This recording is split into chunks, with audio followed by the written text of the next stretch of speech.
Hi, I'm Finn, and this is a video about how to install the 7 Days to Die mod list Smorgasbord. I'm going to do this whole video in one long take with occasional pauses but no editing, so let's begin. So first things first, what is Smorgasbord? Smorgasbord is the modular mod list for the game 7 Days to Die. It uses the Wabbajack and ModOrganizer2 applications. Right here, this is Wabbajack. Right here, this is ModOrganizer2, also known as MO2. So the Smorgasbord mod list contains over 500 plus mods. Yes, you heard that right. There are over 500 mods in this mod list. I think it's something like 520 or thereabouts. I can't remember right at the moment. So when I say it's modular, it means you can toggle which mods you want to enable or disable to customize your modded experience with 7 Days to Die. So in ModOrganizer2, MO2, everything in here you can either turn on or off. Now, some of these are framework mods. Like, let's say here is the Steel UI suite, and here's the Cat UI. So I'm playing with the Steel UI because I like this one. But let's say you didn't. You would just turn all these off just by disabling them. And then you would turn on the Cat UI mods that you'd want to, if you want to use this UI for the heads-up display instead. So this is what I mean by modular. You pick and choose what you want to play with for your game. So let me just reset those because that's the way I like it. Like that. All right. So now we know what the Smorgasbord mod list is roughly, what MO2 and Wabbajack are. Well, let me describe what Wabbajack actually is. So Wabbajack, have you ever seen one of those YouTube gaming videos with thumbnails like playing Skyrim with 4,000 mods? That was probably a Wabbajack mod list video. So Wabbajack is simply an application that allows you to download mod lists like overhaul mods and giant mod lists for games like Skyrim or Fallout New Vegas through the NexusMods website. So here's NexusMods right here. So Wabbajack uses NexusMods. Wabbajack is like a matchmaking service hooking you up with your ideal version of a modded PC game. The major advantage of using Wabbajack mod lists is that all of the hard work of modding is done for you. It finds great mods for you. It figures out all the mod compatibility, determining load order, and troubleshooting. All that work has already been done for you. You simply get to enjoy the finished product of a deluxe modded experience. So, like for me, I love Skyrim, but I don't know really how to mod Skyrim very well, but I still want to play a great Skyrim game, so I use Wabbajack to go browse lists, and I look for, once it loads, Skyrim Special Edition, and I go find which mod list do I want to try next. And some of these, 320 gigabytes, some of these are nearly a terabyte worth of mods. Some of these are light. This one's only 8. Depending on what you want to do in the game, these overhaul mod lists really change how you play the game. All right, so that's Wabbajack. So what is Mod Organizer 2? Mod Organizer 2, also known as MO2, is a mod manager application. You plug your mods or a full mod list like Smorgasbord into it and launch the game from this program. It is a self-contained system using a virtual mods folder. I know I just lost half of you on that one just a second ago, but I'll try to break it down for you in simpler terms. You see, normally mods can run out of the base game's mods folder. Let me find it. Here. So for 7 Days to Die, this is the base game's mods folder. It's in Programs, Files, x86, Steam, Steam Apps, Common, 7 Days to Die, Mods. The only folder that should be in here is Harmony. And so mods can either run out of this mods folder or it can run out of this mods folder over here in App Data. We've got App Data, Roaming, 7 Days to Die, Mods. So that's where it normally runs. But when we use MO2, it's running it virtually. So it doesn't exist till you hit this run button up here in MO2, and then it only exists while you are playing the game launched from MO2. So in that way, it doesn't interact with the rest of the game files. So it's a cleaner installation and it's less hassle to update or, manipulate or whatever, less prone to errors. So I like using a mod manager because it's all mostly automated and just a smoother experience. So what is next? So somebody out there is saying, but wait, that sounds like Vortex. I know Vortex exists, but for a variety of reasons, Wabbajack over here combined with MO2 over here is better for most games. I'm not knocking Vortex. I used to use it for Stardew Valley. I like it for some Skyrim lists. However, for 7 Days to Die specifically, Vortex is the wrong tool. Trust me, I know this because I used to run a Vortex collection for 7 Days to Die. And I'm telling you, I'm not a hater. I'm just someone who's experienced that it's just the wrong tool for 7 days. So, what are the requirements to play the Smorgasbord Mod List? So first, of course, you're going to need a copy of the game 7 Days to Die. Throughout this whole installation process, I'm assuming you are installing it on Steam. I don't know anybody else who has confirmed if they can use this mod list or process for a non-Steam version. I don't know. Everybody I know just plays it on Steam. So if you're not playing on Steam, I don't know what to tell you. So you need an installed copy of the latest stable version of 7 Days to Die. At the time of this recording, that's 2.2. But if you want to know, hey, I don't know what version I'm on, is that the current stable? We right click, we go to properties, and then in here we go to installed, oh, not installed, we go to betas, and then we check what is the most recent stable. So the most recent stable version of this mod list is for game version 2.2 stable. Again, this will change in time. If you're watching this video in the future, it's a higher number, I have no doubt. So how do we tell which version of the mod list supports which version of the game? So up here, when we go to the Smorgasbord page on Nexus, we can see that we are on 2.2. It also states it here. This mod list is currently compatible with stable game version 2.2. So we just confirmed in Steam we're on stable version 2.2 and the mod list is 2.2. So this is what we call compatibility. We want to be on the same version stable. And just so you know, the Smorgasbord mod list will never move to an experimental build ever, and I don't support older versions. Sorry, it's just too much work. Not going to do it. All right, so what's next? So the next thing we need to confirm is that you have hardware capable of running Smorgasbord. And I'll tell you off the bat, if you can run the base game, you can run this mod list. However, you will need to disable or configure some of the mods. Some of the nicer mods on this list require things like 16 gigabytes of RAM or a really beefy system. So I'll get into which mods later. We're not going to cover that for right now. Okay, what else do you need? You need to be using Windows 10, as most up-to-date version as you can, or Windows 11. This is required for ModOrganizer2. That's not negotiable. There's also a Microsoft Visual C++ file. If you don't already have it in your system, don't worry. I'll leave a link in the description for all of the things I'm referencing. Play by play. Let's see. So the next step is, how do I actually install Smorgasbord? Well, there is a GitHub README. You saw me over here scrolling through it. That goes through everything you need to know about the mod list, but I'm going to do this in video form because I realize this is really, really long and not everybody wants to read it, and people want a video. They've been asking me for it for almost a year now. Make a video for installing Smorgasbord, please. It's too much to read. So I got you. But now you've got a long video instead because there's a lot to cover. I promise it's not difficult. There's just a lot to go through. So step 0, you need to make a NexusMods account. This is not negotiable. You can't do any other way. You have to have a NexusMods account. That doesn't mean you have to pay for premium. It just means that you have to at least have a free account with NexusMods.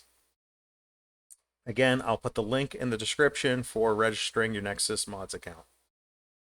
If you are going to use a free account, prepare to do a lot of clicking. For free accounts, Wabbajack will open one browser tab at a time through NexusMods for you to manually download each mod. So if we have 500 plus mods, you can expect to click through 500 plus tabs one at a time. So this is why if you have more money than you do time, it's really worth paying for the premium account. Even if you only do it for a month, you download Smorgasbord and maybe one or two other like Skyrim or Fallout mods that you're interested in, and then just do away with your membership. That's fine. Although for me, I actually used to pay for a membership before I became a mod author, and they offered me one for free. So let's see. You need to download a copy of 7 Days to Die. We already talked about that. Download the latest stable version. And then the next step is you need to make sure you have a clean installation. Be certain you have not made any changes to the base game files. If you have molested your base game files in any way, you should delete the game in Steam and reinstall the game now. So how would you do that? You'd click the gear over here, you'd hit manage, and you'd hit uninstall. Uninstall, make sure everything's purged, and then do a full installation again. So if you're not sure if you have a clean install, just error on the side of caution. When in doubt, full delete, uninstall, full reinstall. So let's go browse our local files. I know that this is a clean installation, but I just want to show you to confirm. So we want to make sure that you have the 0TFP Harmony folder. Do not delete this folder. It's required for playing a modded game of 7 Days to Die. Leave it alone. So your base game's mods folder right here should look exactly like this one. The only thing in here is 0TFP Harmony. Your app data folder for mods should look like this. Either you don't have one, which is fine. If you were here and you didn't have a mods folder, that's cool. It's not going to hurt anything. If you have a mods folder here in app data, it must be empty. I repeat, empty. If you have mods in here, it's going to cause a conflict later. You're going to be figuring out, where did I go wrong? Do I have to reinstall everything? Do I have to download everything again?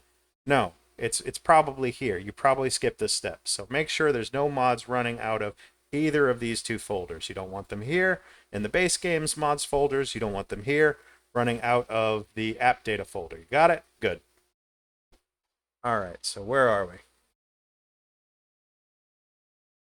Oh, what happens if I accidentally deleted the Harmony folder? All right, this happens to users sometimes. They just don't realize it. They get overzealous. They're not paying attention. They don't know what it does, and they delete that folder. You want to go to right-click the game in Steam, hit Properties, go to Installed Files, and you can hit Verify Integrity of Game Files. What this will do is it will download any missing files you have from the base game, like Harmony, because this is supposed to be here. Don't delete that. All right, so we talked about your app data mods folder. We talked about this mods folder. So the next thing you need to do is go to your web browser of choice and go to wabbajack.org, link in description, and download the latest copy of the Wabbajack application. So somebody out there, you probably have an old copy of Wabbajack hanging around your system. I don't know how often you use it, whatever, doesn't matter. If you have an old copy of Wabbajack, delete it and install a new version now. Why? Because Wabbajack only recently started to be able to actually run 7 Days to Die. That's a recent development. I helped their dev team add this game to the list so I could bring this mod list to you guys. So let's see, you download Wabbajack. It goes to your downloads folder like anything else you would download, and then you would run it like any other Windows installer wizard, running the executable and clicking next until you've installed it. It's really like anything else you've ever installed ever. Once you've installed or downloaded and installed Wabbajack, it will look like this when you actually go to open it up. So after you've installed Wabbajack, you want to open the Wabbajack application like here. Before going any further, you want to connect your login credentials from NexusMods to Wabbajack. So you go to the Wabbajack application, right? You hit the settings gear wheel icon down here.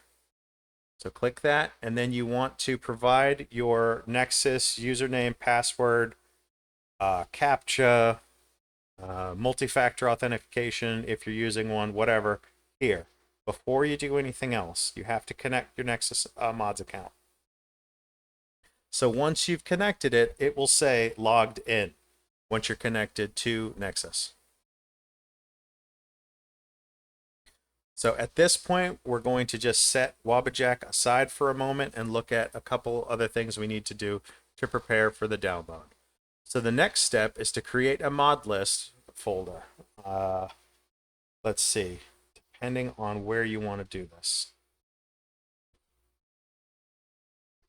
So I would recommend going to your C drive, and at the top layer of the C drive, you create a new folder called Mod Lists. Now, if you don't have it installed on C drive or you don't want to install it on C drive, that's fine. You could use a D drive, you could do whatever other letter drive you want. For the sake of this tutorial, we're going to use a C drive, okay? So I have created a mod list folder here. This is what you need to do. I'd encourage you to name yours mod lists as well, just to keep it consistent if you need help troubleshooting or doing whatever. Again, it doesn't have to be on C. It doesn't even have to be named mod list, but whatever you do, do not name this folder downloads or you will screw up the process. So keep the name mod lists. It's just easier. So you create this folder and right now there's nothing in it. That's fine. Just remember this location, mod lists. All right. So the next step is to download and install Smorgasbord. You return to the Wabbajack application right over here, right? So we're in Wabbajack, and we're going to hit the Browse Lists button on the left over here. So we're going to look at the Browse Lists button, and then we're going to hit the checkbox for non-featured lists. You want this checked. If this isn't checked, you won't see half the games. You won't see 7 days. You won't see my list. So if you want to see Smorgasbord and 7 days, click this button. So we click non-featured list. We go to the drop down for all games, and we find 7 days. It's the first game alphabetically. And Smorgasbord is currently the first and only mod list for Wabbajack. So what you want to do from here is click the Smorgasbord picture, and it'll open up some things about Smorgasbord. It'll give you the archives of mods. It'll give you a link for the README. You can open it in the browser. But what we're concerned with is the installation right here. So we hit the install button, right? And then when you click that button, it might take a few moments for it to process the request. That's fine. It's not actually downloading yet. It's kind of preparing for the download. What you need to do right here is set your installation location. So I have told it to go to my C drive in my mod list folder and create a Smorgasbord mod list folder there. This means everything for this whole process for Smorgasbord, the mod list, is going to be here in mod list under Smorgasbord. So let's say you say, hey, I really love this Wabbajack thing. I can't wait to do a list for Fallout or Skyrim. You can create that Fallout or Skyrim list right next to Smorgasbord right here. So you would go into mod list and do it there. But right now we're concerned with Smorgasbord. So we do mod lists in C today, and we're doing Smorgasbord there for the folder. This is where, again, our whole installation is going in. Inside of Smorgasbord, we want a downloads folder like this, lowercase d downloads, in the Smorgasbord mod list. So once again, we've got our top directory, mod list folder, Smorgasbord, that's the mod list we're working with, and it has a downloads folder. If yours doesn't look like this, you need to fix it. Now, again, it could be a different letter. You could name your mod list folder something else, but it needs to look like this. Your top layer directory, your folder, your mod list name, and the downloads is within the mod list. All right? Then you would hit the install process. Now, here's where things are different for premium or free accounts. And I'll get into it in a second. Let me catch up with my script. All right, so if you are on a Nexus Premium account, it's really one touch. You press it and you really just walk away. And depending on your internet speed, it can take minutes or hours. It takes me an hour or two and I have a premium account, but I'm on slow rural internet speeds. If you're on a gig drop down, that's great. I mean, you could do this in just minutes. However, if you do not have a premium account, it's going to take you several hours of clicking. It's going to open a tab for every mod, and you have to download every one manually. That I'm sorry, it's not a fun experience. But the good thing is, it's still faster than you going out and trying to do this yourself. And you really only have to do the hard work once, because if you're downloading on a free account manually everything, you only have to do that once, and then you only have to update like a handful of mods each time I do an update to the mod list. You're not having to download all 500 again. So I'm saying it's not that bad on a free account. Just if you can afford it, yeah, you should really pay for it. Note, if and when you want to update this mod list, you just go to the download and install process in this Wabbajack app, just like you're doing right now. And you would just install it again. What it would do is overwrite the existing installation just for what is missing or what is new. So if the next time you update it, it doesn't take quite so long. Let's see. The next step is let's fast forward and pretend we finished downloading everything through Smorgasbord. And now we would want to open up MO2. So let's find out. Normally it would be here in C mod list. It would all be right here, but mine's in a slightly different location because, hey, I'm the guy who made it. So mine is actually here. But let's pretend it's actually in C mod list right here, but it won't be for me. So your mod list will be here. And it'll be named Smorgasbord wherever you put it under mod list. And what we want to do is we want to open up ModOrganizer2. This is the instance for Smorgasbord. What I mean is, anytime you want to play Smorgasbord, you're going to launch this version of ModOrganizer2's exe. What it does is open up this application. This is the Smorgasbord mod list. If you see up here, it says Better 7 Days to Die. That's just an old name. It used to be called that a long time ago. Now it's called Smorgasbord. So what I would do is I would thoroughly recommend in your task tray for Windows down here is to pin it.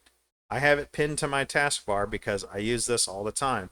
I also have other lists here for like Skyrim and other things there as well. But let's say this is your Smorgasbord mod list if you're going to play it regularly, just so it's easier. And if you want to make a shortcut, you can do that instead. So now you've opened up your MO2 application for Smorgasbord from here, and here's what it looks like. This is where you're going to launch the game from every time you want to play Smorgasbord. So the first time, oh, I'm forgetting a step. Let me do that now. I swear I did this in my last video too. There's one more thing you need to do in Steam. The first time you launch your game, you need to do it with the Show Game Launcher option. So from the Steam library, you right-click the game, and you go to Properties, and in Properties, under General, it says Selected Launch Option. You want to show the game launcher. So what you want to do is you want to show Game Launcher and launch the game from Steam. You're just going to do this once. So we're going to hit play. It's going to say, hey, you want to do this? Okay, this is what we call the game launcher. You need to confirm that right here where it says use easy anti-cheat, EAC, this is deselected, so unchecked. And then run and save as default. It's already that way on mine. If it isn't on yours, fix it. You want to disable easy anti-cheat, EAC. Always disable it anytime you're playing a heavily modded game like Smorgasbord. So I already did that, but if you haven't, hit run and save as default and do that from now on. So I did that, and now I can go back to MO2. Sorry about that. I forgot. So the next step is to configure Smorgasbord mods prior to launching the actual game. So the first thing I would recommend, if this is your first time with the list, is to skim through the mod list in MO2. Yes, I realize there's 500 plus mods. That's why I said skim, not read every line. I get it. It's long. So I'm not asking you to read everything, but I do want you to focus on what we call separators. That's these things, these fully colorful lines that are logical separators. So what they do is they tell us some information. These are framework mods. These are also known as requirement mods. Means you don't disable these unless you really know what they're doing, because these are required for other mods in this list to actually function. So in MO2 you can actually shrink this section, any sections you want, or expand at your leisure right there on the left. When you find a mod, so the very first mod on the list is SCore. These other two don't count. They're just extra files. Leave them alone. So SCore is the very first mod. You would right click it. Here you can visit the site on Nexus for this mod page to find out more things about it. Also, I have these handy notes for every mod on here. Your boy Finn typed this up manually for everyone. So 500 plus mods, 500 plus notes. I took care of you guys. So if you hover the mouse over it, it will tell you what's inside the note. Like this. Let's say you don't like reading it like that. You can double click the entry for the mod and you can read it in here.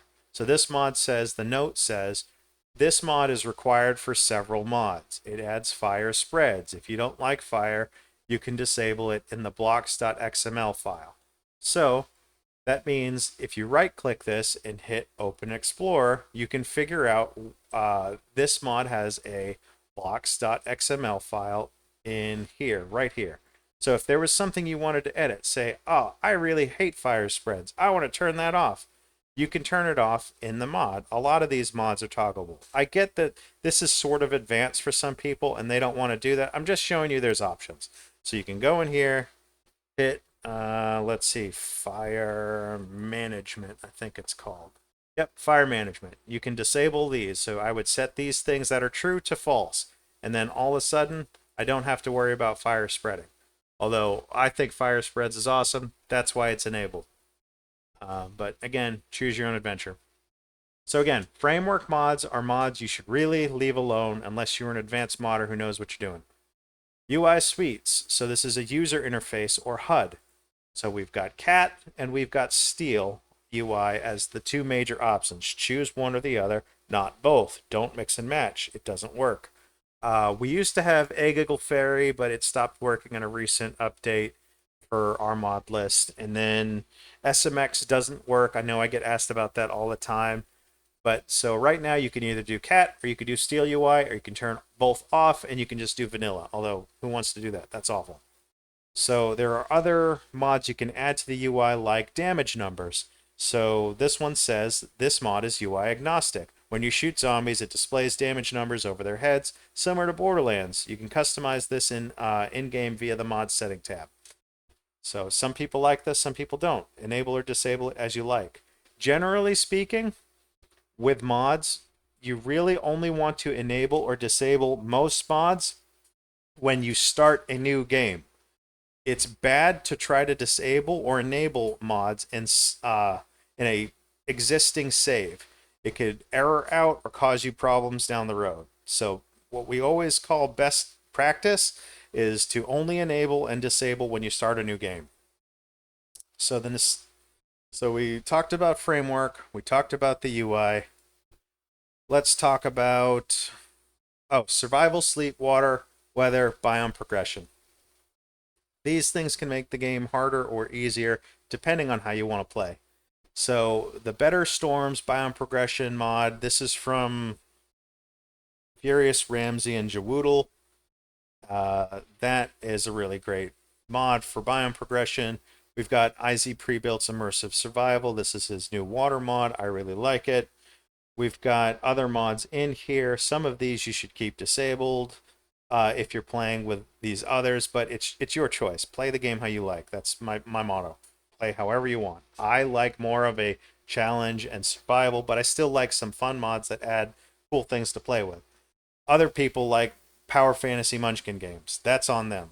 Other people like ultra hardcore. I don't have too many mods for that, unfortunately. You really just have to beef up your settings and maybe disable a couple of mods, but we'll get into that later. So there's also a sleep system called Insomnia. If you want to force your character to sleep, disable this one, turn these two on. Insomnia is fun if you're into that. Okay, this next separator is POIs, random world gen tweaks, and biome stuff. So this first section here is color coded for the Descent. So these top four mods, the Descent, the Fallout Vault Pack, the Mega Pack, and the Dwarven Citadel are all for the Descent. The Descent is a, oh, let me see what it was called. This is an extension of the random world generation process to generate massive cave systems, procedurally generated underground. It includes exclusive cave prefabs and POIs. Actually, it says it affects lighting. I took that out. It doesn't affect lighting anymore. This will add time to random world generation and loading into the world. And you really do need 16 gigabits of RAM to run these mods. If you don't have that, don't run these Descent mods because they're just going to be too demanding for your system and it's going to crash. All right, so let's see. These are on by default because I like them, but if you don't like them, go ahead and turn them off. That's fine. This next one is just a really big castle. This next section color-coded is the Compo Pack. These are community-made prefabs and POIs that have, like, it's a historical preservation society is how I refer to it. They have every POI basically the community has ever made added into one mod list. This is 4,000 POIs that the community members made. I will say this: the reason why this is disabled is because not everybody likes the Compo Pack. It's polarizing. I would say 50-50. Some people love the challenge and like the aesthetic. Some people don't like the challenge. They think it's a little too much, or they hate the aesthetic because some of the mods for the POIs are silly. Some of them are too weird. It's your choice. It's disabled by default. If you want to enable it, again, any POIs you add, but specifically the Descent and the modded Compo Pack, these will add a ton of time to random world gen and loading into the game. So up to you. This next one is for PGZ boosted big cities. This adds a lot of nice RWG features like you can make smaller than 6K maps and larger than 10K maps. And it lets you do a couple other things like cities in the forest biome and larger cities and more cities. This is a really nice one. This next one is kind of a two feature mods. First, it allows my own POIs that I made to take precedence. So that means they get first dibs in RWG. But also, more importantly, you see this number over here under the version column? It says 2.23. That means that this is the version of the mod list that we're on. So if you ever want to say, hey, what version of Smorgasbord am I on? You're on the major version. 2.2 is for the game, and 3 is the third revision for this stable version of the game. So if we go back to the website, we're on 2.2.3, and over here, we're also on 2.2.3. So that's the version we're on. If yours says 2.2.1 and this version says 2.2.3, you are behind on a couple of versions. But that's okay. One of the biggest things I tell people is when you download Smorgasbord, go ahead and play it. Don't feel like you need to update. I update all the time. Do not feel pressured and fear of missing out for the next update. Just enjoy your current game. When you're ready to update, then you download the next version, okay? Just don't FOMO. Got it? Good. All right, the rest of these in this POI section are really just POIs. A lot of really great ones in here. My favorite right now is St. Mary's Hospital. Oh, it's incredible. I'm trying some new ones down here. That's why they don't have notes yet. SG Militia is another good one. Bunch of good ones in here. Really great people contributing these POI mods. So this next section is called the standard mods. These are things that I consider like I think they should be vanilla. Why not have these things? They're great. So I have a lot of stuff in here, but I would consider most of them are either quality of life or just barely in the overpowered category, but really they're mildly overpowered. Not anything egregious. Trust me, I really do care about balance. I strive for that a lot. So there's a lot of standard mods. Again, you can disable these, but your first time playing the list, leave all the standard ones on. You'll have a good time, trust me. So in the standard section, there are some new workstations provided by Oak Raven, things like chicken coops and beehives and a fish farm. There's some really nice stuff in here. But what I love about Oak Raven's mods, none of them are. You ever play like Darkness Falls or Rebirth, and you sometimes have a hard time figuring out how something works? Oak Raven's mods are all really intuitive, so you're never guessing, hey, I don't know how this mod works. So that's why I really like it. So that's it for standard mods. The next section are perk options. So you can either choose perk mastery or legend perks, and legend perks also has a nerf patch right below it. So one or the other. And then these other ones, these can be combined with either ones. I like a more challenging game, but the Power Fantasy Munchkins like more, more, more. So they want natural progression. It's a learn by doing system that gets stapled on top of a learn by reading system. And then here's just more perk points. That's it for perks. Optional quality of life, QOL, quality of life mods. So things like you like to change the camera. This immersive camera gives you like a wobble head view. I don't like it personally, but some people like it for the realism. That's on them. FPV legs, first person view legs, custom first person view, field of vision. I keep these off personally. I really like this one, true third person. So it basically unlocks third person that's coming to the game eventually, but you get it early, which is great. There's some other really nice ones like crouching doesn't make the screen go dark, storage broadcasting, and craft from container. Oh, this is one of my favorites. Unsung Heroes, Fury's one block crouch. So the ability to crawl in a one block space is awesome. Game changer, realistic, lots of fun. These are new. These change all of the icons in the game to a sleeker, more unified look. I'm a big fan. Let's see. This one changes the sky at night. There's too many mods to read through them all. But as I go through them, I'll read the big ones. So quest mods, this changes the quest system. There's a bunch of nice ones there. Apocalyptic quest. If you see red, stop. Just like a stop sign. It says experimental. That means there's something wrong with this mod or it hasn't been fully vetted. So this one's on the list because I'm waiting for an update to fix it, but it's problematic right now, so just skip it for now. Zombies spawning. So this is one of my favorite sections because there's so much cool stuff here and Smorgasbord that I think people are sleeping on. So let's start this for now. Actually, I just added this one today. Still testing it. I think I like it. So we've got WalkerSim. This changes Wandering Horde dynamics drastically. It's probably the best mod most people are sleeping on right now. Another really close contender. If WalkerSim's a gold medal, this is like a second behind it in silver. Blood Moon Chaos. I have wanted this mod for years. It just came out recently. It replaces vanilla Blood Moons. So instead of Blood Moons always happening on the 7th night or with a little variation, but it always happens at 2200. It always ends at 0400. You're always at your base. You're always prepared. That shit's boring. I've played this game enough. Give me some Blood Moon Chaos. What this does is anytime, without warning, Blood Moon can happen. So let's say it's the middle of the afternoon, day 2. You're just strolling around. You've got a broken leg. Maybe you're encumbered. Blood Moon. In the middle of the day. That's awesome. This is how the game should be.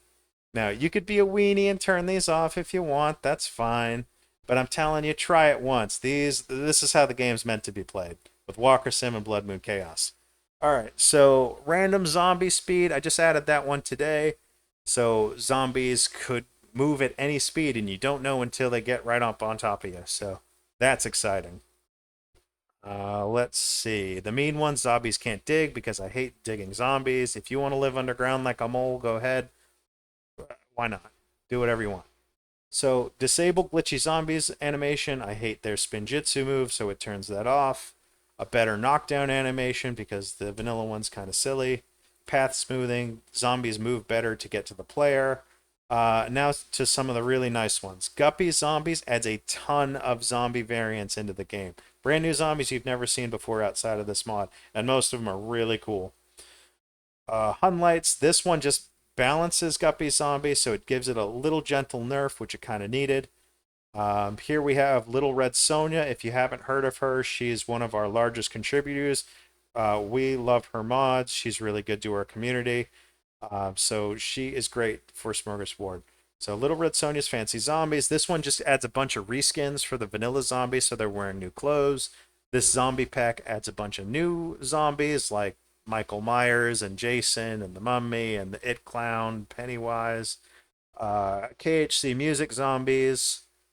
This one is pending an update. It works. It's just a little bit glitchy, but it still works and it's nice for some zombie variety. Let's see. Airdrop spawn Zeds. So when you get near an airdrop, zombies spawn in. You have to fight them and loot or die or leave it. So this is another major polarizing mod. So like the other one we were talking about before, the compo pack for community made mods, this is NPC core. It basically adds bandits and allies into the game early. Now, some people don't like the quality, or some people say, hey, their AI is kind of dumb. I don't mind that stuff. For me, my biggest complaint about NPC core is really just that it changes the game too much. I like a quieter game, and it makes the game very loud, very busy because there's gunshots going off, people swearing, under constant attack, and I don't personally care for it, but because a lot of other people in the community have been asking me about it for years, NPCs are there for you if you want to get a taste of what bandits might be like in the future. When you enable NPC core, you start with the first mod as mandatory. This one is required to be enabled, and then you can choose anything else you want to enable or keep disabled as you like. Some of them are very challenging, some of them are silly. Play how you like. There's dinosaurs and robots in there, so even zombies with guns that are your allies. I think it's silly, but hey, some people like it. So that's NPCs. The next section is armor and decor mods. Again, chiefly Little Red Sonia. She gave us this awesome cosmetic armor system, all these new armors, display cases and armor racks, collectible toys, more decor, art, whatever you like. Christmas decorations, Halloween decorations. I like these, and these are my standard enabled for like any playthrough. And I don't really like these personally, but I'm not much of a decor guy. That's up to you. And this last one's silly. It's the My Time at Sandrock food pack. It has like an entire new food, farming, and workstation system for cooking these anime weeb food looking Sandrock game items. But if that's your jam, have fun. So this one is another contentious mod, VRoid. So what VRoid does is add avatars and a dance mechanic to your character. So an avatar is an overlay. If you want your character to look like the Halo 3 Master Chief, you can add that on top of your character so you'll look like that instead. So this is fun. So the only mod you have to enable here is the main one because I included all of these things in it already manually for you. So I keep this disabled generally, but I'm going to show it to you, so I'm going to leave that on for now. And this is actually one of those mods you can safely turn on and off in the middle of a save. It's not going to hurt anything. So we'll shrink VRoid for now. The next separator is for vehicle mods. I keep almost everything in here on. Now, there are some mods in here that are a little bit overpowered, like a jetpack or a Star Wars speeder bike and a flying broom. Some of them are silly, so disable what you don't want to play with. But whatever you want in here. This Bobcat is new, and it's awesome. This guy did a really great job adding... what a wonderful new vehicle. I'm really enjoying that one. Parachute's a classic, one of my favorites. I use it in a lot of my videos just for fun. This is my own BMX that I added. This one allows you to convert a BMX or a bicycle, I'm sorry, into an electric mountain bike. So it kind of upgrades your existing vehicle. And let's see some other biggies here. B-Dubs vehicles as a standby. Everybody uses that one. You'd be crazy not to. Um, what other fun ones are in here? Guido's bikes. All of Guido's mods are fun too. But Guido's bikes, he's got an ET bike in here that lets you fly. Like in the movie, you put ET in the milk crate. That's super fun. Um, Oh, one of the major ones down here is Vehicle Madness. This allows you to find broken down vehicles in the world that you can repair. Now, in this note over here, I added a website where you can read up on it, because I'd say this is the only mod in this entire list that is not super intuitive, at least unless you've played the older versions of the game where you kind of understand how to repair vehicles. This one can be a little bit tricky if you're newer to the game or you've never come across this mod before. So basically, you need to you find, salvage, create parts to create a repair kit so you can use that specialized repair kit. Like, let's say you find a Willys Jeep out in the world, but you create a Willys Jeep repair wrench to go whack that Willys Jeep that you found out in the world to repair it. And now you've got a brand new Willys Jeep. You gas it up and go. This is a fantastic mod. Ragsy has done a really great job maintaining that. Um, hmm. The next major separator section is for the Escape from Tarkov or EFT extraction pack. We call this EFTX. Don't toggle this mid-save. Please read the notes carefully in this section. So I mean that, I really do. You have to read.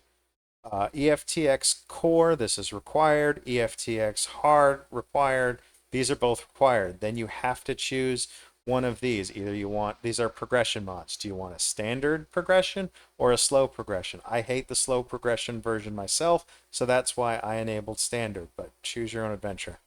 So the next section you have to choose, or next step you need to choose for EFT extraction is the ammo. It says choose only one Z2 option. All of these four mods start with the words letters Z2, so choose one.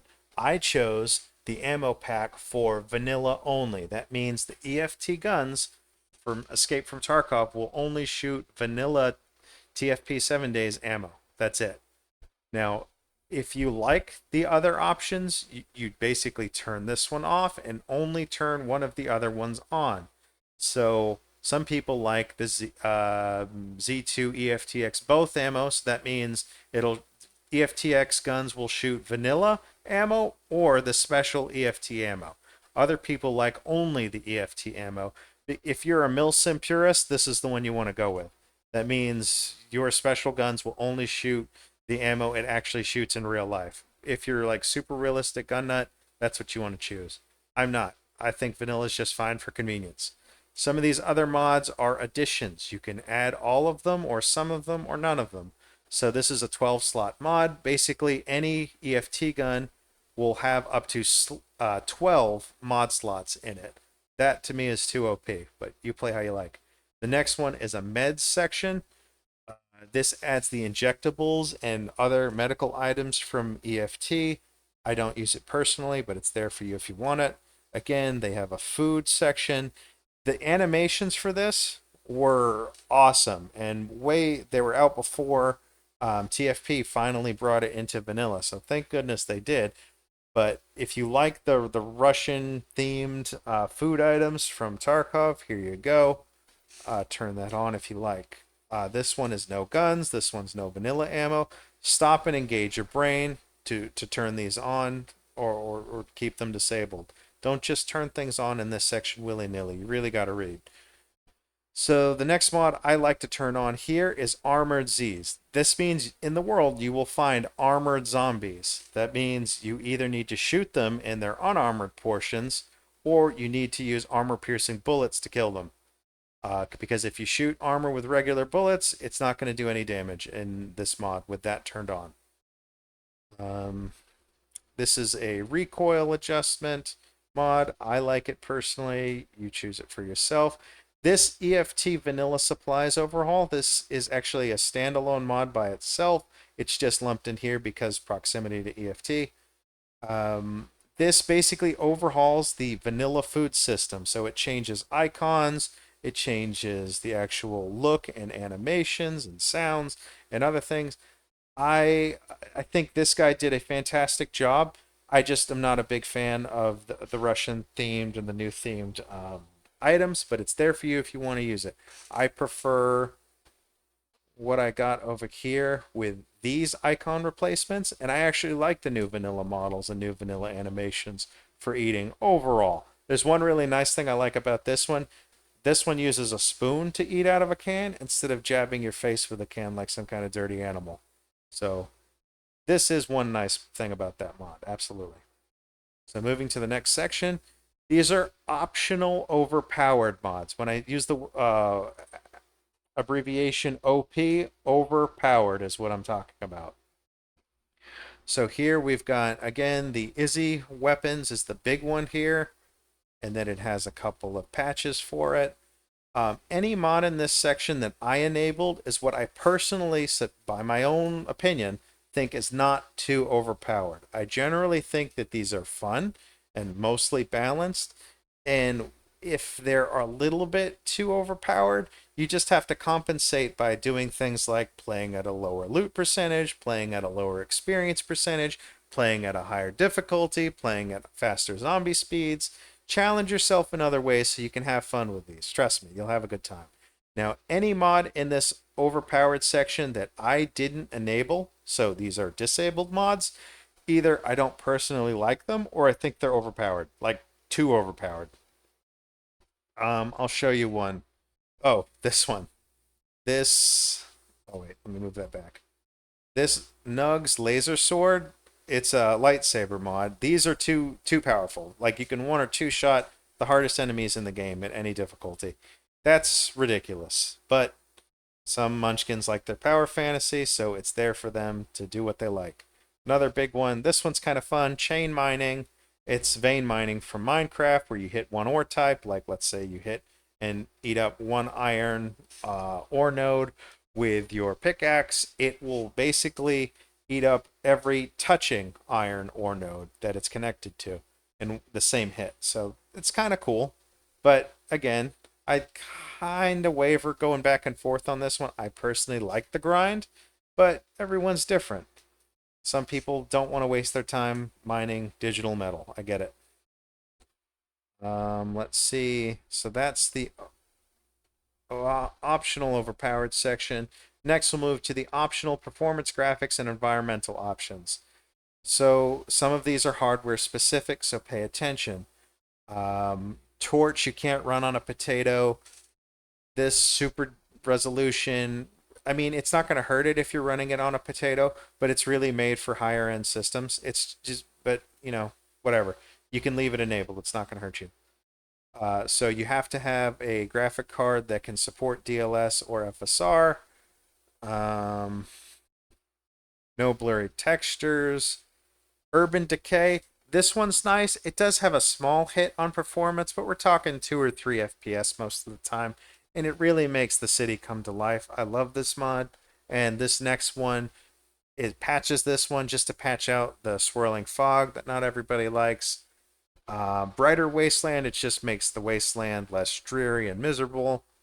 Better lighting. This is a godsend. This is how the game is meant to look. You set the in-game brightness settings to 0, you enable this mod, and you use its companion mod for night vision goggles.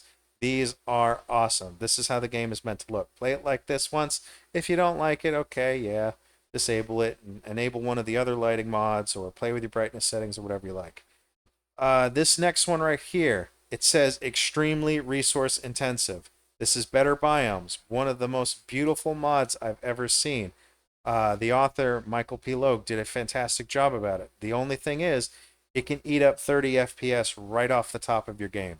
So unless you're running on a NASA boy, you might want to leave this disabled. Or you're going to have to play with lower settings or lower your expectations because that mod's beefy. That's why it's disabled by default. Let's see. If some of these, if you convert this list to a dedicated server, you might want to turn on like this Performance Plus mod. It gets rid of some of the debris. Basically, the less the game has to track, the better your performance. If you're running on potatoes, though, these last two might be good for you. So now we're in optional audio mods. This adds some new sound effects for the zombies. It changes things like the spiders, so they sound way creepier, and I really like it. No silent zombies, so it makes it harder for them to sneak up on you. I really like being able to hear them. I hate it when I can't hear them. But again, up to you. Some people like muted traders. Some people like a screamer alert or a wandering horde alert. You can turn these on as you like. This is a section where I gave you to add your own mods. Notice you'll see the words no delete in square brackets. You add this to any mod you add here to this section if you want to keep it when you update Smorgasbord. Basically, anytime you update the list, it's going to wipe out any changes you made. That's just how it works, sorry. But if you put no delete in square brackets right here, basically Wabbajack will spit out this mod and say, nope, not going to touch that one. So if you add your own mod, and I'm going to show you exactly how right now. So let's say this mod list doesn't contain double G zombies. I do that because it has a nude mod character in it, and I can't add that to the game without pissing some people off. So we've got double G zombies here. It's a fantastic mod, adds a bunch of great looking zombies to the game. You hit mod manager download right here, and it will add it here. It takes a couple minutes to download over here in the download section. Oh, one thing I forgot. I should have mentioned this earlier. You do want to connect your ModOrganizer2 to Nexus. So you go to the settings gear wheel right there in MO2, go to the Nexus tab, and you hit connect to Nexus. And again, just like you did for Wabbajack earlier, you add your credentials, you go through the yada yada, you're connected to Nexus. Also, while you're in here, you want to hit associate with download with manager links. What this does is when you click that, when you go in here and you download with the mod manager download, it will download from here to here. This downloads tab over here in MO2. And you're wondering, hey, where does that actually go? Remember when we were making the Wabbajack Mod List folder, and I told you about it had a downloads folder. So in your MO2 installation, it has a download section.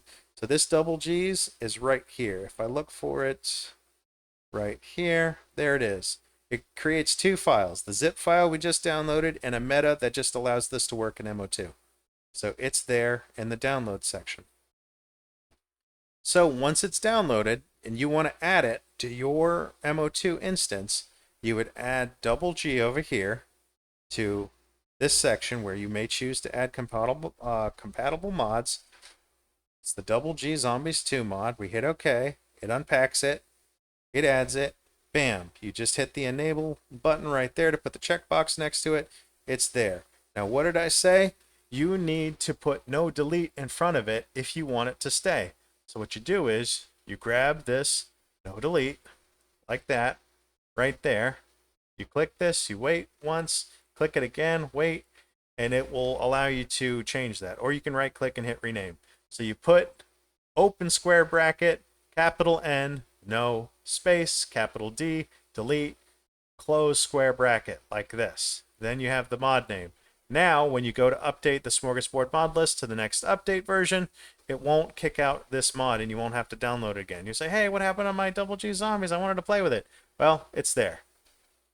So I'm actually going to remove it, but it's there. That process works for you. So the last separator on the list right now is called experimental. Enable at your own risk. What did I say before? You see red with white letters, you stop, just like a stop sign. So all of these are disabled because some of these either are problematic or they're too new and I haven't really fully vetted them yet, or some users have reported problems with them. So we're waiting. There are some notes in here saying, hey, if you're going to use this, you're going to see some issues with X, Y, and Z. Your first couple of playthroughs, leave these alone. These are for my advanced users in Smorgasbord who have been with me for a while. They play test and help me out a lot, and I appreciate it. This is for them to help me. When you're first learning how to use the mod list, leave these alone. Trust me. Don't sacrifice your playthrough. Just go enjoy your game. All right, so I am going to pop open everything we just did, just because I actually like having everything open. I was just showing you as an example of what you can do with MO2. So you're actually finally ready to launch the game. How do you do that? By hitting the run button in MO2. Every time you want to start up the Smorgasbord Mod List, you do it from here. You hit run, and it might say, hey, you need to restart. That's normal. Anytime you change mods in here, it's basically restarting, what would we call it? The load order for the mod list. So it needs to restart anytime you make a change. So when we made a change in the mod list, we had to restart, and now we're going to go to run. So we hit run, it loads 7 days to die, just like normal. I think I've got a mod in here that bypasses the news. That'll show up next. So it'll go straight to the menu. Because I don't want to see the news. I don't care about the DLC or whatever's going on.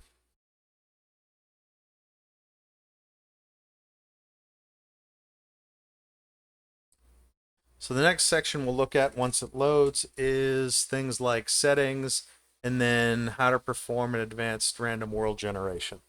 I'm going to pause the recording until it loads in.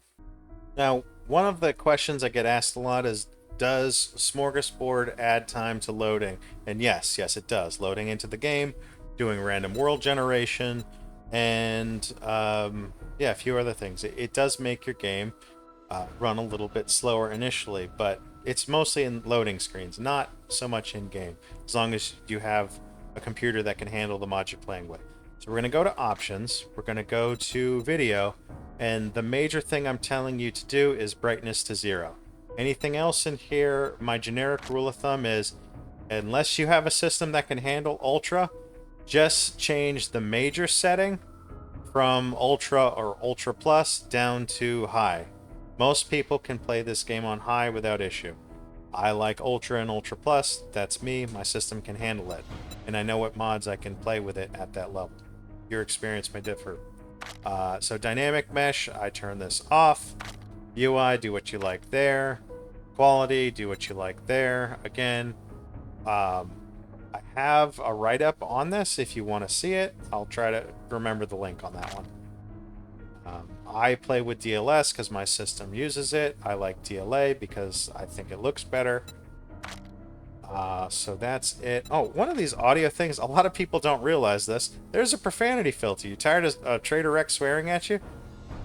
Yeah, I'm tired of Trader Rex swearing at me, so hit yes. There you go. You can do Discord stuff or turn it off, voice chat, whatever. So we did our settings there.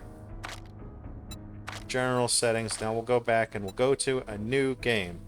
What we want to do here is we want to move over to create a new world. So let me call this one Smorgu1. I'm not going to do it in the 8K size. I'm actually going to hit advanced generation. We're going to make a new world for you guys. So I can't do this when it's red because I already have a world that was created in West Zuyofu territory. So my 8K size map, I have to go into my app data roaming and delete the worlds from there to be able to make another 8K map. So I'm actually going to make a 6K map for now. I like maps between 6 and 10K. If you want to see more of the POIs, make an 8 or 10K map. I used to recommend many towns and many wilderness POIs. Now I actually like default on those because I think it's good enough with the mods I have.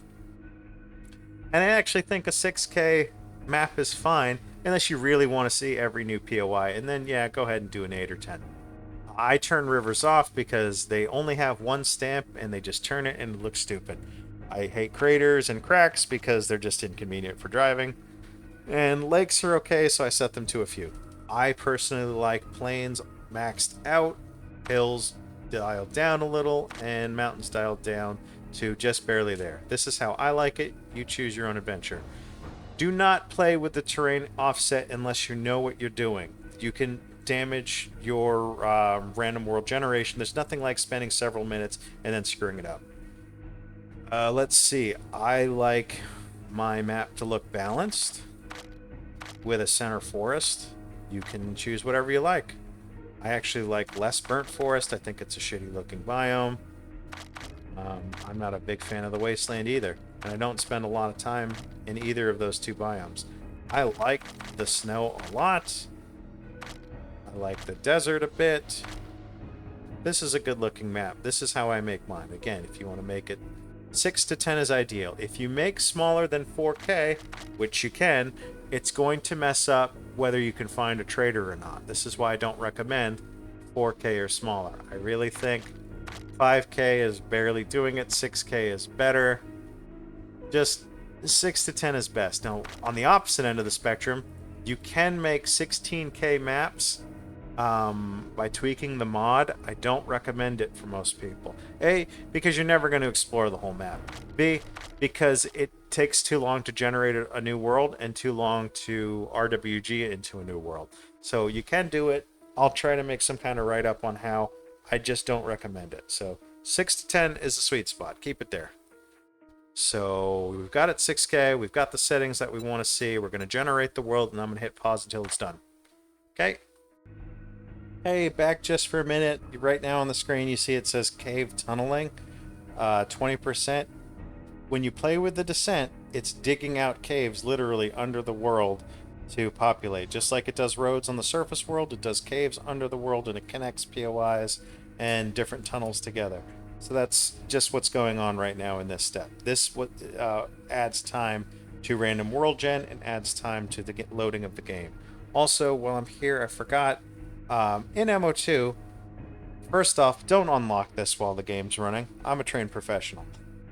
But if you don't know what you're doing, whatever you do, do not enable and disable mods while the game is running in MO2. It actually says, are you sure you want to unlock this? And you generally don't do that. I did. Don't do that. So let's see. I wanted to show you one thing. Down here at the bottom, there's a filter button. You can search. So let's say, hey, what mod is, I don't know, doing... Let's see. Let me pick something. Indoor farming. Hey, what mod is adding the UV light? So UV.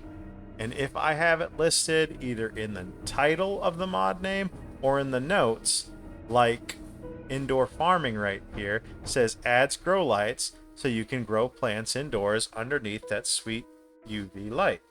So if there's any mod you ever have a question for, and let's say, hey, I really wish to know more about this mod, again, right click, visit on Nexus, and here you go. We're in the indoor farming mod. Got it? So that's a really convenient feature of searching out this mod list. Try to do that yourself. I will leave a reference or a link in the description to the Guppies unofficial 7 Days to Die modding Discord. I have a channel there called hashtag FNS Smorgasbord. That's where I help Smorgasbord people like troubleshoot the list or figure out which mods we want to add or which mods we want to remove or how we want to tweak them. We always have a lot of fun there. We work hard to have a really good community. So if you want to join us there, it's a good time, I promise. We just nerd out with mods and just shoot the breeze and talk about 7 days in modding. It's the best place to get support for troubleshooting this mod list as well. So I will put the link back in description. Let me go back to RWG. It's still running, so I'll hit pause on you again, and I'll see you in a moment. Okay, we're back to it. It just finished RWG. Took a few minutes. 6K map. So we see a big city in the middle of the forest, which you don't normally get, but you do in Smorgasbord. And you see wilderness POIs throughout. Some of them are really big. Let's see. So we'll go back. We just generated our map in Advanced World Generation. We're going to hit New Game using this map. It's going to save the roads and water and highways and make you wait again. I'm not going to pause it this time. It only takes a couple seconds. Alright, so we named our game Smorgy1 just because, hey, that's what I'm using. We just created this 6K map. Now I'll talk about settings briefly. I like to play on Nomad. That's right in the middle. I would always recommend for Smorgasbord, play one level higher than you normally do. So if you normally play on Nomad, play on Warrior. If you normally play on Warrior, play Survivalist. You play on Survivalist, play Insane.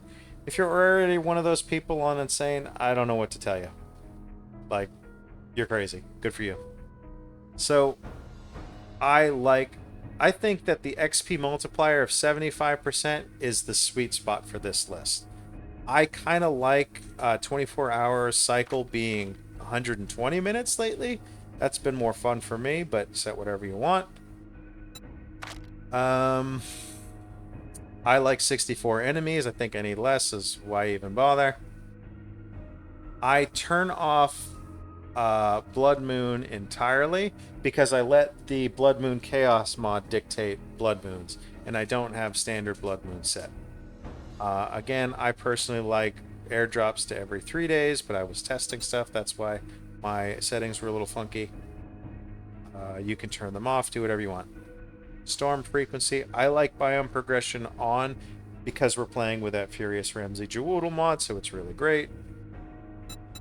We'll go to advanced. I like player block 300, AI block 100. Loot abundance, okay. For Smorgasbord, I recommend 75% or lower. If you're hardcore, 50%. Because I add a couple of loot mods that make it juicier than normal. So don't put it at 100 or above. You're just going to get too rich too early. And then all these other settings are really just however you like. Mods, we're going to get to that in-game, and I'll show you that as well. So we'll go ahead and start, and while it's loading, I'll again pause. Oh, hey, chiming back in.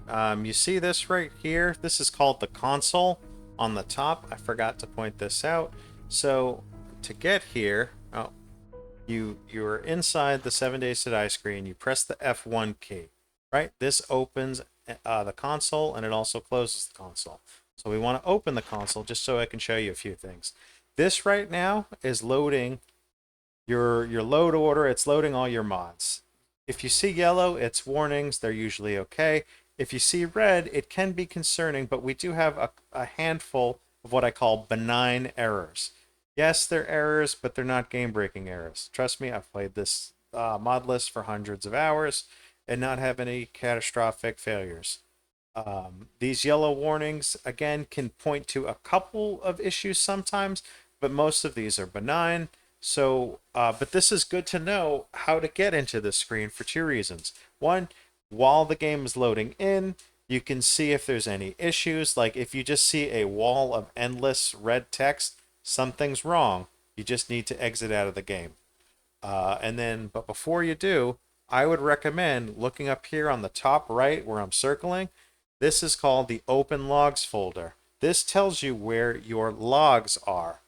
When you go on a Discord forum or whatchamacallit,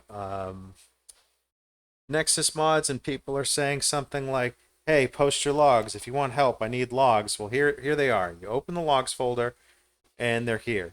Now, 7 Days to Die for Smorgasbord puts their logs somewhere slightly different. It's still in app data, but normally it would be in roaming. But here, for Smorgasbord, it's in app data local, the fun pips, 7 Days to Die, and here. You're going to want the most recent player log. Now, I use a special tool called Snaketail to look at my log, but that's a personal choice. You don't need to do that. You can open it up in just a Notepad or Notepad++, whatever you like. But Snaketail, I like this because while the game is running, I'm getting live logs. So I can also color code things for things like the yellow warnings or red errors. So we're going to go to the top and we're going to show you a couple things.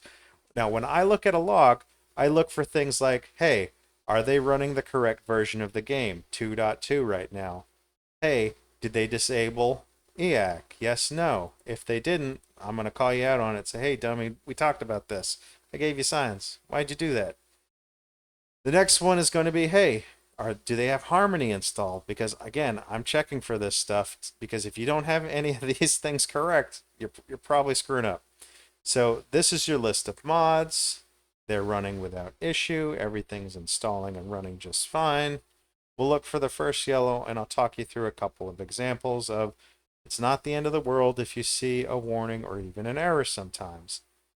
So Harmony tried to load a second time. This was probably out of Izzy's because people are really ignorant and will delete this Harmony file all the time. So some modders are actually putting Harmony in their mods to make sure it's in your game so you don't bother them about it.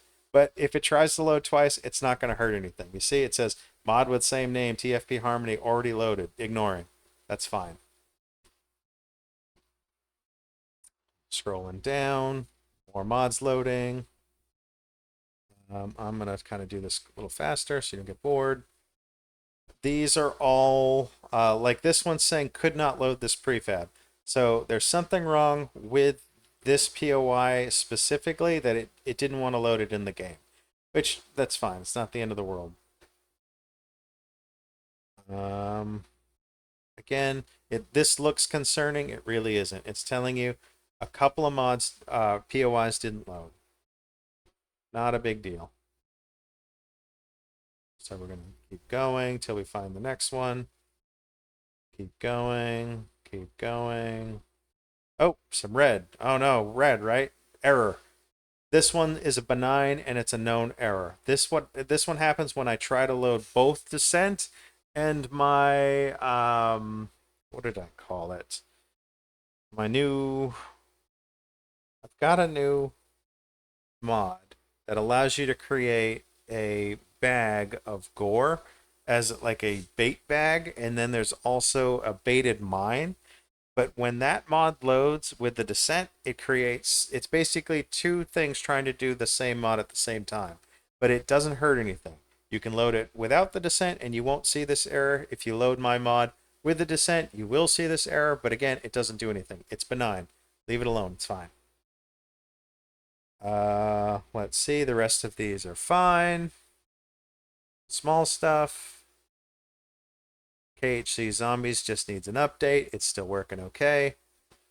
My Novelties Are Nice needs an update. It's still working fine. GNS Weather is probably having a mild mod conflict with another weather mod, but it's not causing any problems. Trust me, it's fine.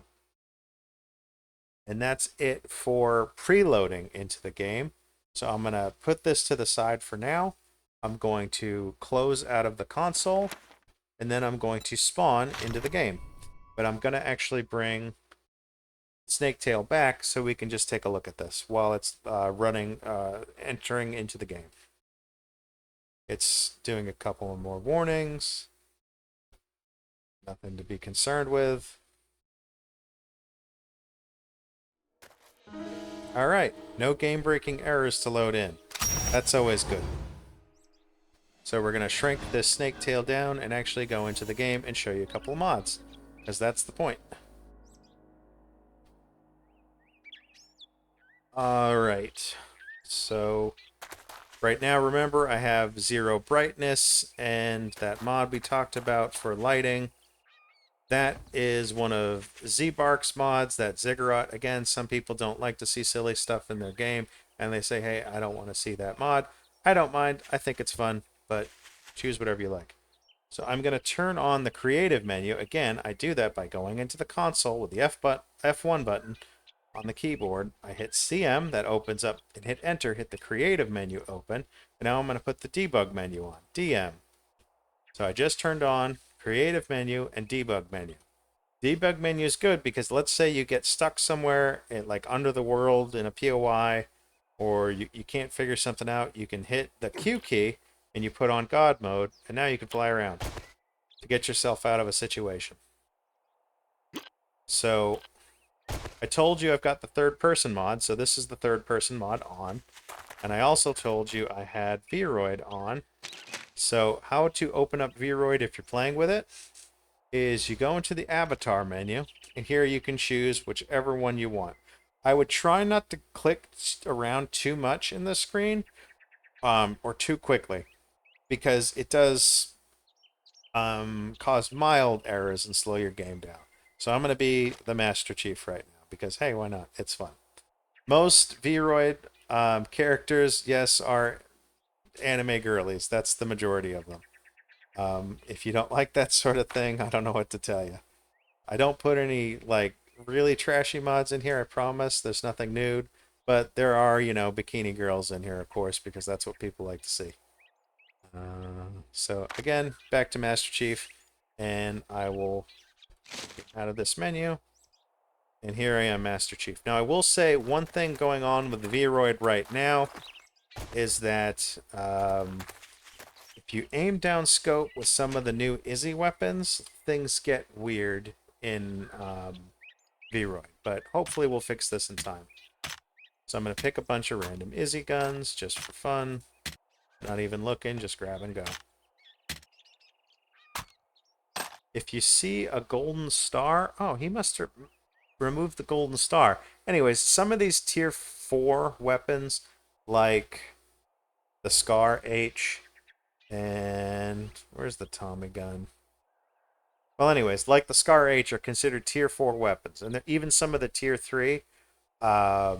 they need an advanced repair kit up here to repair. That's just one thing you want to know about.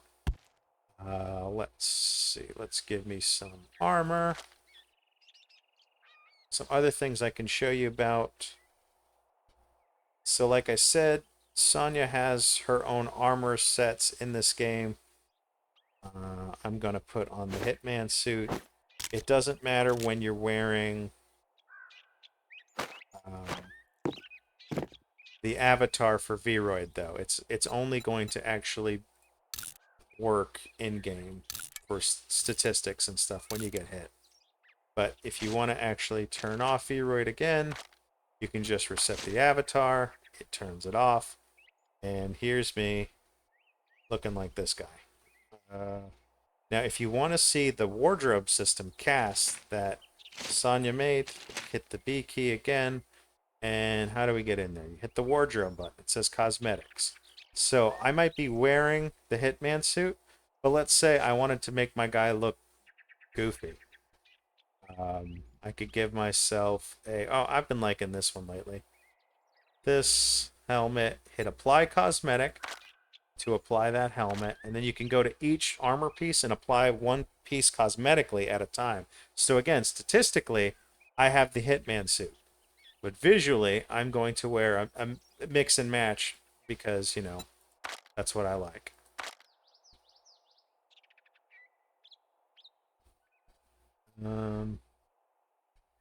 Sure. And different shoes.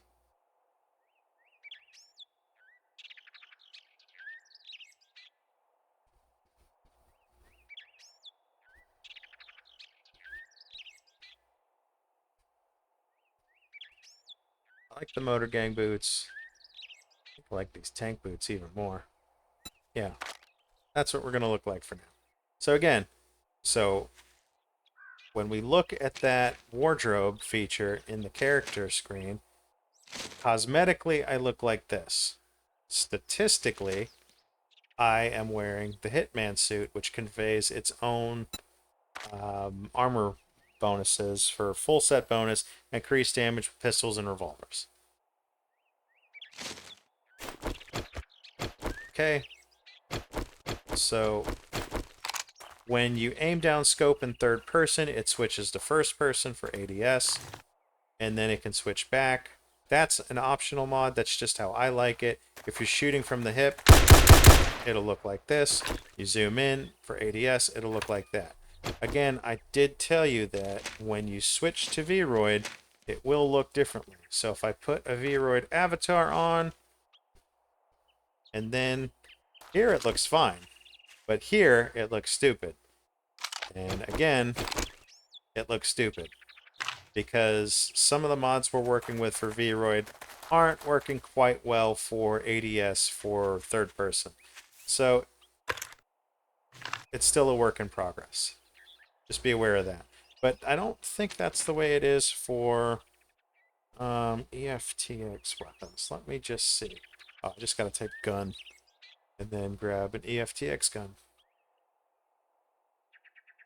So I will grab, sure, this one. This one, the hands are better.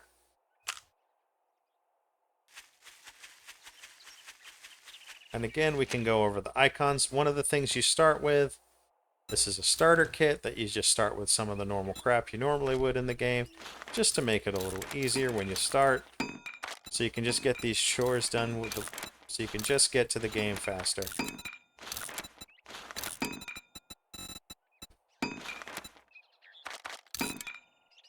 This is a really fun one from Hunlight. You start with the starter kit recipe. You go to recipes. Say, hey, I want to start as an agility build. Okay, craft it. Let me just cancel these for brevity. Oh wait, I forgot to extract it. So you open up the agility starter pack, and what do you start with? You start with this stuff here. Some people would say, hey, isn't that OP? No, it's really just to give you a faster beginning, so it's a little bit more fun.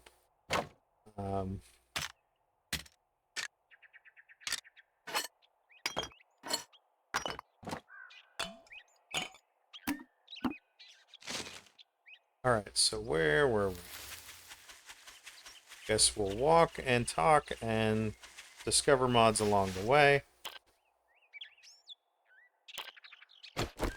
So one of the things that happens with the Ramsey mod is that some of these will have bees and honey, some will have just honey, but you can change that percentage if you like. He changed the bees so they're less annoying than the current ones in Vanilla 2.0.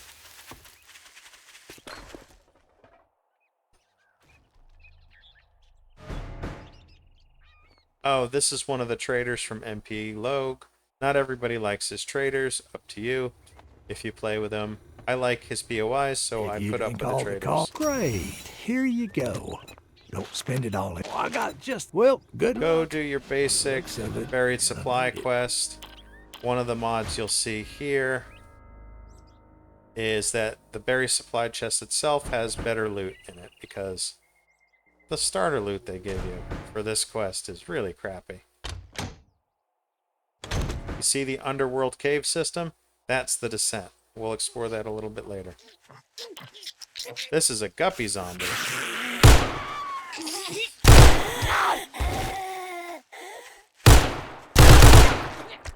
See the numbers floating by? That's the damage numbers mod. More. Some of these zombies are Sonias, that's why they look different. They're fancy zombies wearing fancy clothes. He's wearing armor. I'll show you what happens when you shoot his armor chest. Nothing. You see that 0? No damage. Again, I've got to fix the sights on this. I'll do that in time. Where were we? Gotta go back to Trader Rect. Oh, it bypassed him. Morning. I'd shake your hand, but I bet you got dysentery. So another mod in here makes it so you only have to do one job to unlock the next tier. So some people say, hey, that's really OP. Hear me out. The tier system in this game just locks you out of going to the higher POIs and actually getting paid what it's worth if you have the balls to nut up and do a higher tier POI. So why not? So you can reset the quest. You can do this without being in God mode. What's happening? So now we've got tier 2s. So we've got infestation, fetch, clear fetch, whatever. I'm gonna make you an offer. Can't say I'm not surprised. Good luck, kid. I currently don't have a mod that lets you take multiple jobs because they're really all broken for 2.x. They're not working right. This system messed it up right here. These new quest markers.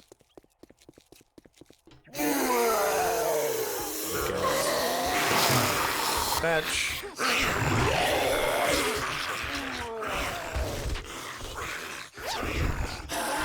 This is me just playtesting and showcasing some of the mods as we go.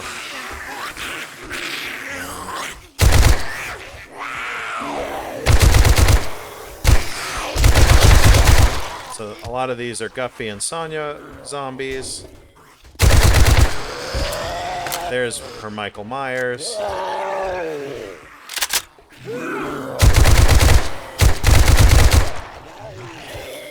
Oh yeah. So we're using a Izzy gun, and we're gonna go into first person for a second with an EFT pistol, just so I can show you. We have a kick key. Oh wait, I have to use one of these. See that kick? Can spare you a little bit of time.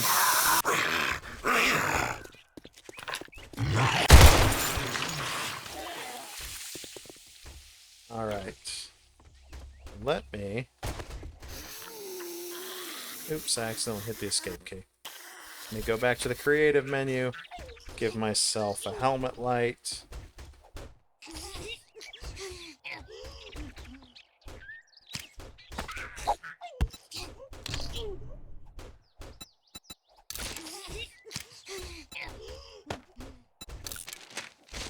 So now I have... Oh, now if you have an Izzy gun and you want to press the flashlight, you have to crouch, then hit the F key. Now it's not working. Or switch to a different item and then press the F key. Or again, crouch. And then, it's not working. There might be something sticking there. Well, just switch to a non-Izzy gun and toggle it with the F key there. So that will turn on the light, and we will go ahead... Oops, the game froze for a second. And we'll speed to the next section.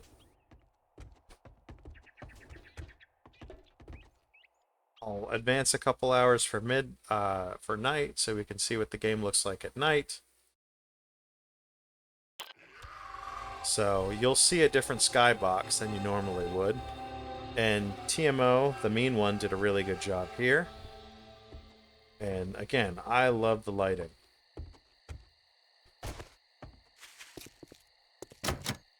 I'll show you what it looks like inside of a building.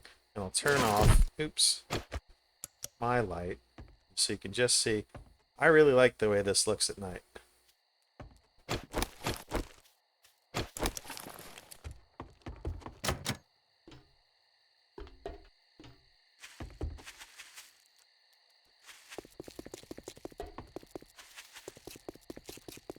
Alright, so this is a RWG police car, not a regular one. It's for Vehicle Madness, so that one is going to look different. Oh, this is one of my POIs. No, this is not. This is MPL's library. That's a fun one, but it's filled with about a bajillion books. So if you like to get all your reading done in one place, that's where you want to do it. Okay. What other mods can I show? I'm going to get on the rooftop just so I don't get attacked while I'm pulling over MO2. Oh, damn it. Be quiet. Alright, so that is Snaketail. Move that out of the way. I need MO2 back. MO2. Where is MO2? Done with that. MO2 is here. We'll go right down the list. We looked at framework mods. We looked at... Oh, yeah, this is using the Steel UI right now. So if you like what you see in the video, that's Steel UI. It's my preferred mod right now for a UI HUD mod. So, storms, I'll try to summon in a storm in a moment. I can go over IZ Pre-Built's new mod. Let's get a campfire.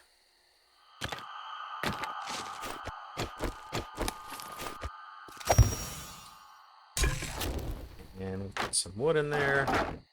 Get a pot. We'll show you that water works a little differently now. So let me go ahead and grab some murky.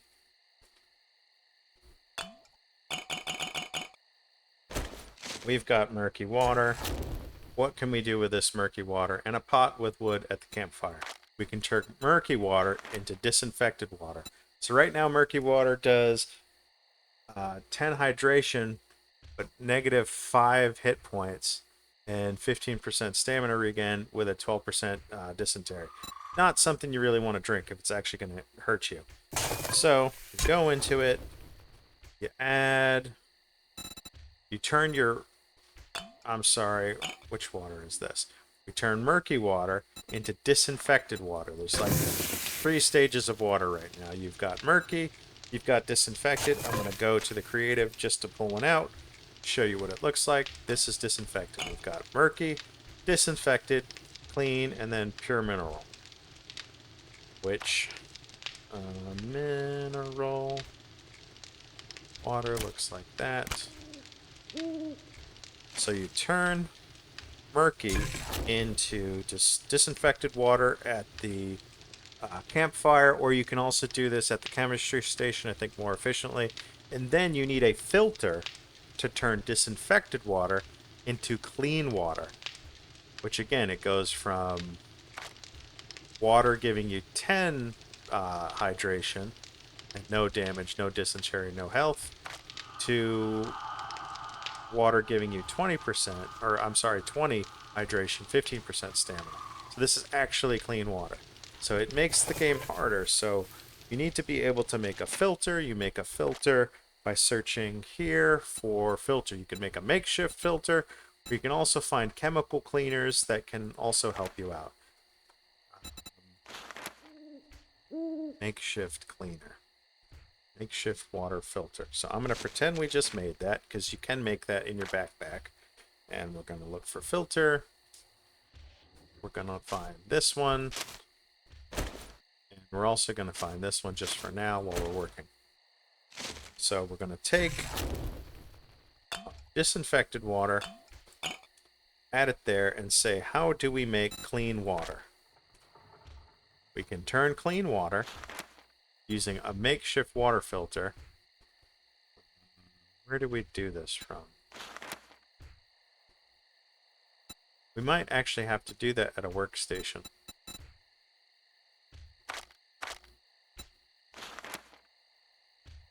Alright, let me try the backpack. Clean water?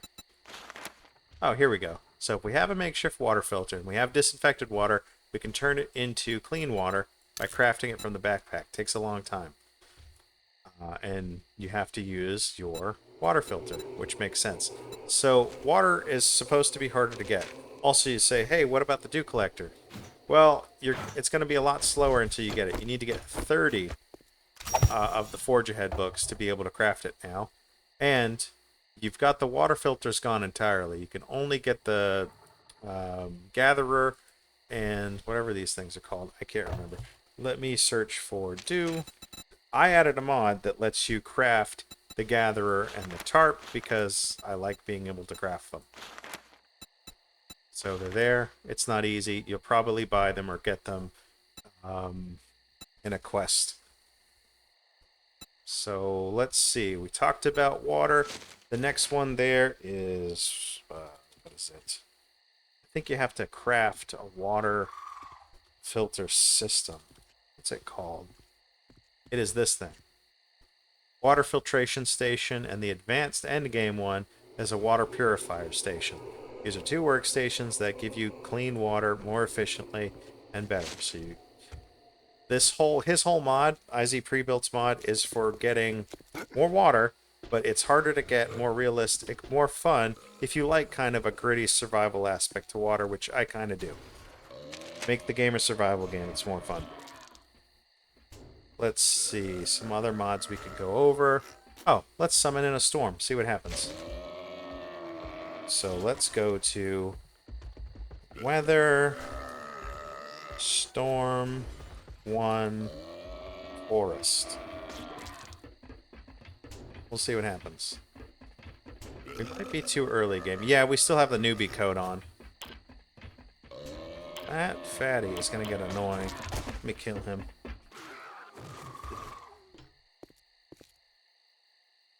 Let me go to the creative menu. Dev section. Give myself experience to take off the newbie coat. Run the weather command again. And see if it'll actually do a storm. Huh. Wonder what's going on. I don't know. Let me fly to another section and try to bring on the storm.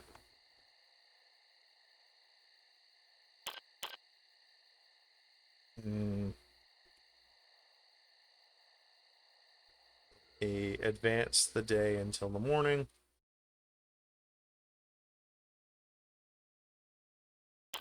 Little light's easier to see.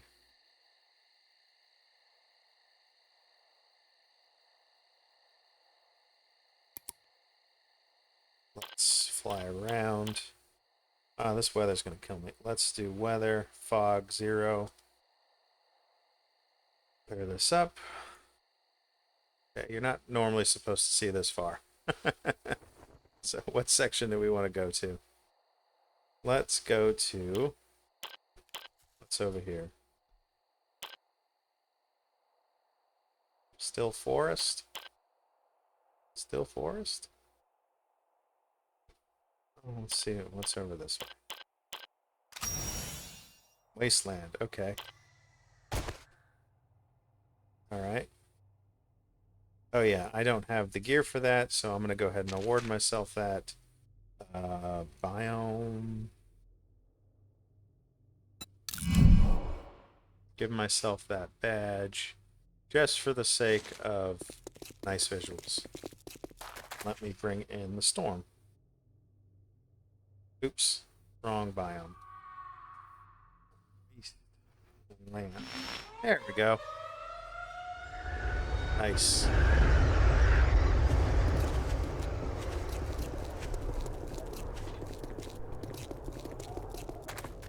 So we'll go ahead and bounce around in the wasteland, find somewhere safe to hide from the storm while we're here.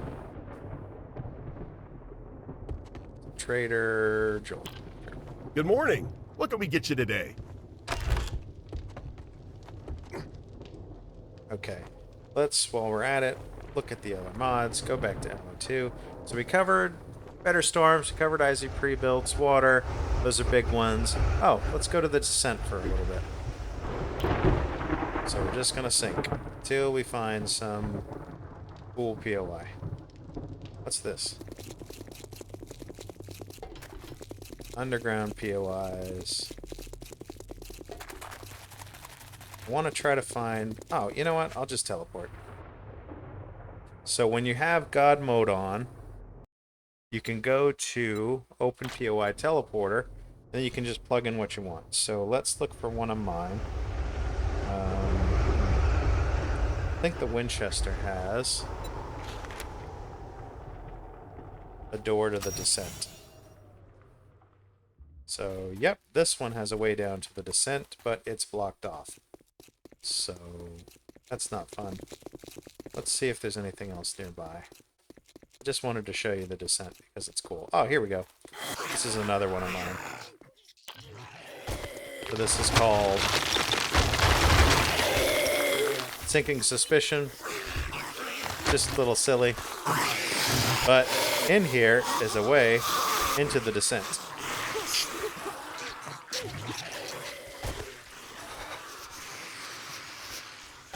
And you can get lost in this cave system, or you can find other POIs.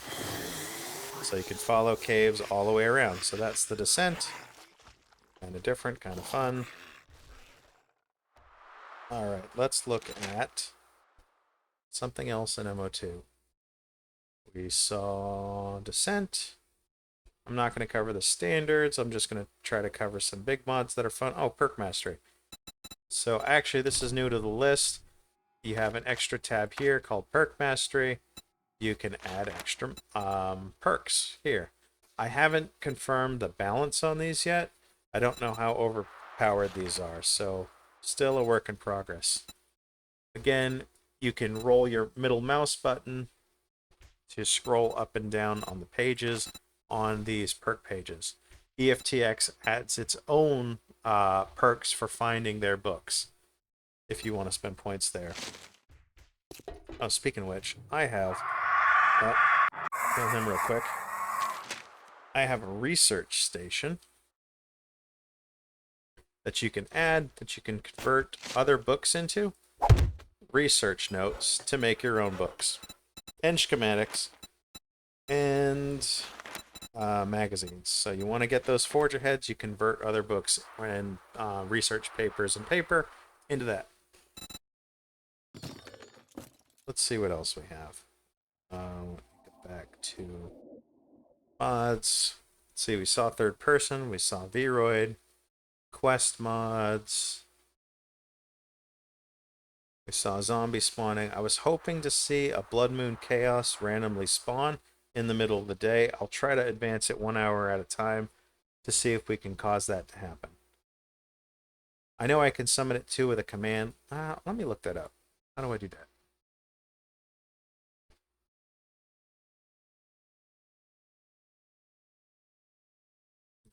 I can't remember.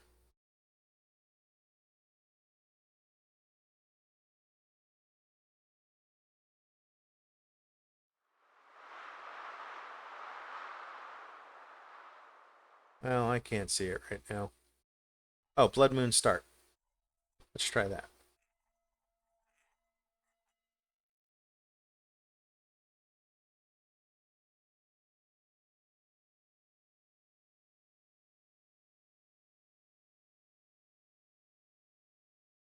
/is Blood Moon random true. Let's try that. So it's the middle of the day. We're hanging around, doing missions, whatever. Then we do... What was that command one more time? / is Blood Moon random true. Blood Moon random true. I think that's right. Did that do anything? Oh, that only changed the XML. It didn't initiate it. Well, let's see if I can just force it to happen just by moving the time. I'll just move a couple of hours at a time. We'll see if it triggers. No. I'll keep trying it until we see it. I'm going to pause until we get there. Okay, I got it. Got a random blood moon in the middle of the day. It's about to start. What a horrible night to have a curse. Blood moon is starting. So imagine this. You're just doing a random POI. You're walking around the street. All of a sudden, zombies come and attack you. And you've got a sudden Fortnite situation. Wherever you happen to be. So imagine you're just running in the street going, God, I need a POI quick. What am I going to do? Yeah, figure it out. Here's one you can get to quick.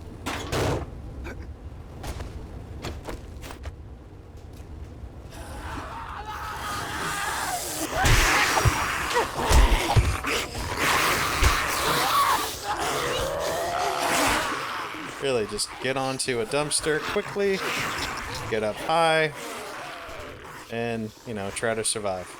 So that's one of the urban decay additions right there. You've got that car on fire that's crashed into this billboard. That's kind of neat. That's another one right there. There's more debris, like these sticks, and I don't know what else. Different bodies and parts thrown around the world for urban decay. So this is what it looks like to have a horde night in the middle of the day.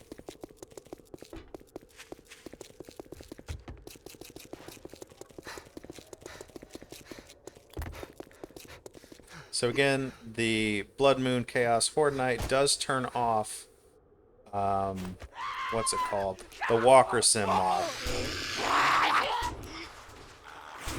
So I'm going to go ahead and advance the time. I'll pause for a second just to get rid of the Blood Moon. And then we'll... Middle of the day, Blood Moon Chaos just ended. Day reverts back to normal. Colors return. What it's supposed to look like. Blood Moon's over. You see how that's kind of cool? Oh yeah, this is one of mine.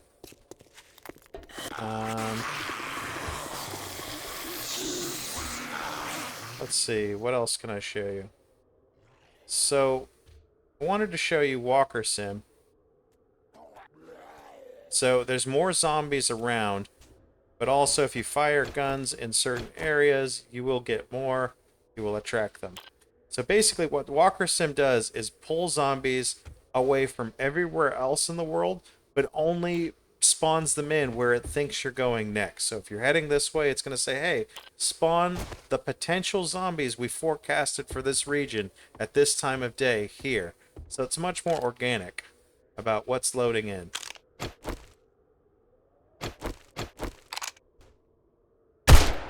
If you make noise, you will bring more of them towards you.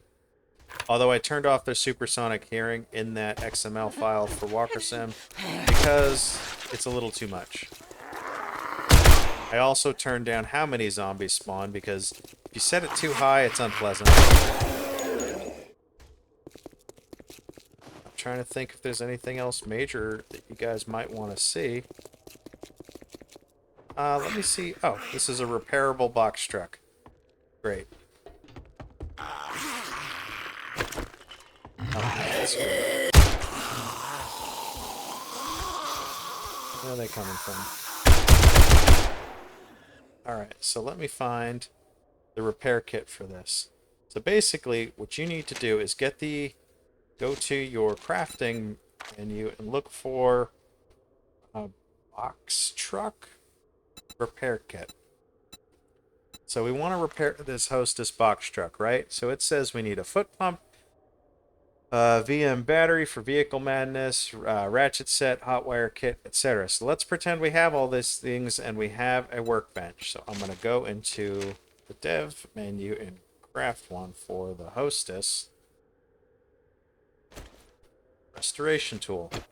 And again, you need a workbench to craft this and the recipe items for it. Then you just hit this and ta-da! You restored a hostess truck. So now you just need to gas it up.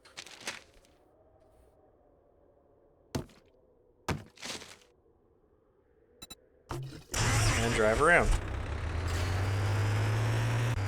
Okay, if you press the Q key, it will switch to slow mode automatically. It's cruise control. You press it again, it'll cycle to sprint mode. And there you go. If you press Q again, it turns off the vehicle entirely. So I made it so these frost giants are bigger and more deadly. And the same with the desert plague spitters. They're bigger, they're more deadly. Oh, he just glitched out. He glitched out again. I don't know what's going on. But you're not going to see him as often. How come he keeps glitching? So he has more life. He does like 200 hit points of damage in one hit. So he'd one-shot me if he hit me right now.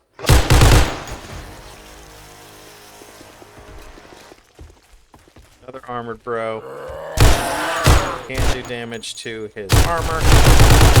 You gotta shoot somewhere not armored.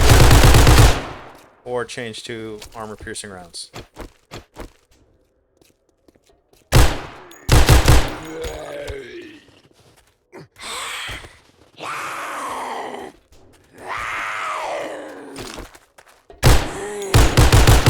Again, if you go third person with VRoid, it screws up the hands.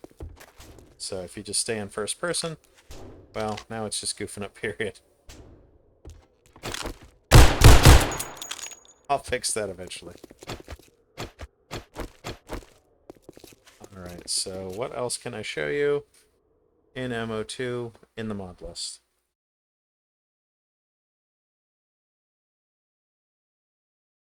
I mean, the vehicles are great, but I'll let you experiment with those. They're fun. And I think that is about it. Yeah. So anyways, I hope that this was informative as far as what Smorgasbord and Wabbajack and MO2 is, how to install it, and that it's really not that bad, especially if you have a premium account. And if you have a free account, it's still not that bad. Yeah, it's a lot of clicking, but it's still faster. To get a mod list this amazing that works without errors, and that it has a community that's really supportive and just really kind, genuine, wonderful people who are pretty cool to hang out with. So again, like I said, come hang out with us at the Guppy Cur Discord. Link will be in description. And I think that's it. Finn signing out. It's been fun. Have a good one. Bye.